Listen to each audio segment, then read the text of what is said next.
How often do we get to have this conversation? It's not very often that you talk about a guy that was drafted in the 3rd round, drafted at one position, converted to another, goes on special teams, barely makes the team in the preseason, and then comes out to get NFC Defensive Player of the Week. I'm talking about the guy you see on the thumbnail, Ifeatu Melifonwu, got the NFC's Defensive Player of the Week, wrapped up 5 tackles, 2 sacks, 2 passes defended, and 1 interception. And that 1 interception effectively led to the Detroit Lions clinching their first ever NFC North title.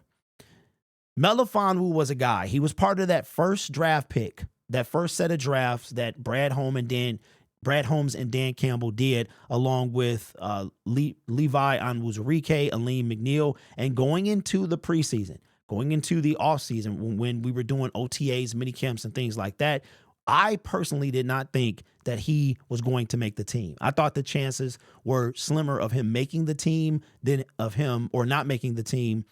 I thought he was not going to make the team, but he gets part of the 53-man roster, spent a lot of his time on special teams. As a matter of fact, he's played in all 15 games this year, but most of the time he's been on special teams. And then after a struggling Tracy Walker, he's inserted into the lineup and has been a difference maker for the Detroit Lions. And it's crazy because we talked a lot about this with Jeff Okuda about, for some reason, cornerbacks take 3 years. They need 3 years to really kind of find their groove. And this is Melifonwu's 3rd year. And he was drafted as a cornerback out of Syracuse. And I want to say it was in year 2 that the Detroit Lions decided to move him to safety. And the crazy thing about it is that Will Harris, the guy we all know and love, who was drafted by Matt Patricia, he actually was a safety that was converted to a cornerback. And that's not really working out too well for Will Harris. But here were the 2021 draft picks for the Detroit Lions. We got, of course, our 1st round pick, Penei Sewell, Levi Onwuzurike, Aleem McNeil was our pick. And then the 2nd, 3rd round pick, Ifeatu Melifonwu, was the pick that we got from the Matthew Stafford trade. And then obviously we ended the draft with Amon-Ra St. Brown and then Derek Barnes. And the cool thing about this is that, let me see, 1, 2, 3, 4, 5, 6, 7. Who's missing off of here is Chase Lucas. He was actually, we came into this draft with 5 picks. We flipped it to 7, and Chase Lucas, which was a 7th-round pick, he is missing from this list. He is also on the team and a special teamer as well. So it'd be crazy if he could have a story kind of like Iffy is having this year. But Melifonwu, I mean, has been a breath of fresh air. I am so happy to see this guy balling out, and he has really made a difference when it comes to the Detroit Lions.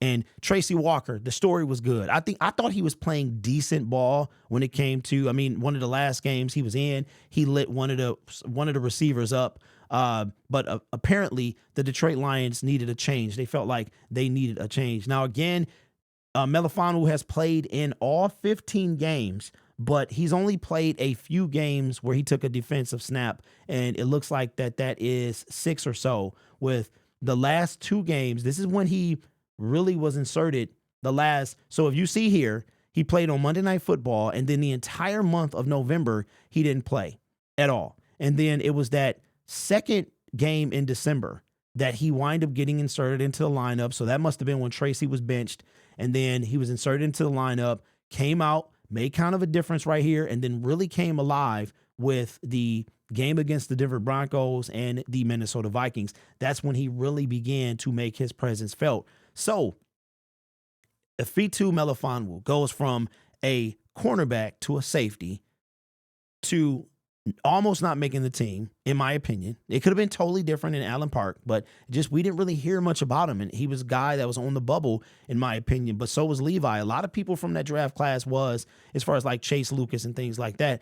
This guy has become a star in just 2 weeks. And when Danny Rodgers interviewed him post-game, he said that he always believed in himself. This was, I want to say last week, it could have been this week, but he said He knew what he can do. He always believed in himself. He just needed to be given the chance, and he has been given a chance, so much so that Dan Campbell is going to have options when C.J. Gardner-Johnson comes back. We just automatically thought that C.J. Gardner-Johnson will probably come right back in and put Tracy on the sideline, but now it's going to be a lot tougher for Dan Campbell to make that decision, but that's a spot you want to be in as a coach. When we went into the preseason, we were talking about good players are going to get cut. And that's exactly what happened. And going into the 2024 season, it's going to be even worse, that good players will continue to be cut. And that means you have a good team. If you're cutting good players, you have a good team. So it's going to be curious to see how they work in C.J. Gardner-Johnson. I seriously doubt they demote Iffy back to special teams, because you can't pull somebody out that's playing well. It happened to Jerry Jacobs. Jerry Jacobs played well at the beginning of the season. Was never a number two. I tried to tell you guys that. So now he's been benched, and he's more of a special teamer, but he's still making his presence known on special teams. And I think that you cannot demote Iffy in favor of C.J. Gardner-Johnson. You don't pull somebody out that's playing well for somebody. If you lose your job in the National Football League to injury, that's usually, you hate to see it happen, but it happens all the time. Tom Brady took over for Drew Bledsoe, right? It happens over and over and over, and we'll continue to see it. But Ifeatu Melifonwu, man, came in, in my opinion, and I don't know, tell me what yours was in the comments below. Did you think Iffy was going to make the team? Because I thought him making the team was quite iffy. I messed that up. I had a punchline and messed it up. Come on, man, bruh. So anyway, let me know your thoughts on if you think Iffy was going to make the team, or did you think like me, like he was on the chopping? It could have went either way, but you know that you need, and if you're going to make the Detroit Lions roster, you need to have value on special teams. If Malcolm Rodriguez got demoted now he's primarily a special teamer. Jerry Jacobs, special teamer. Chase Lucas, special teamer.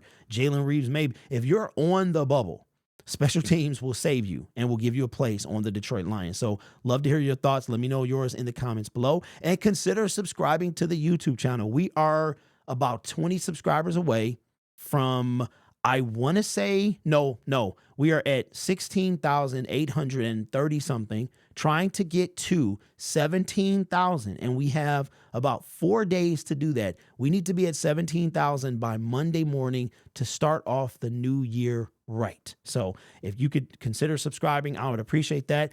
One of the best fan-driven channels out there. There are other ones as well. A lot of fan ones, one corporate, but as far as fan travels, you got me, Rock Doing, It's Too Easy, guys that actually go to the games, that actually want to bring the Lions closer. That was the whole point of this channel, is to bring the fans closer to the team in any way I could and let our voice be heard. So anyway, you guys are awesome.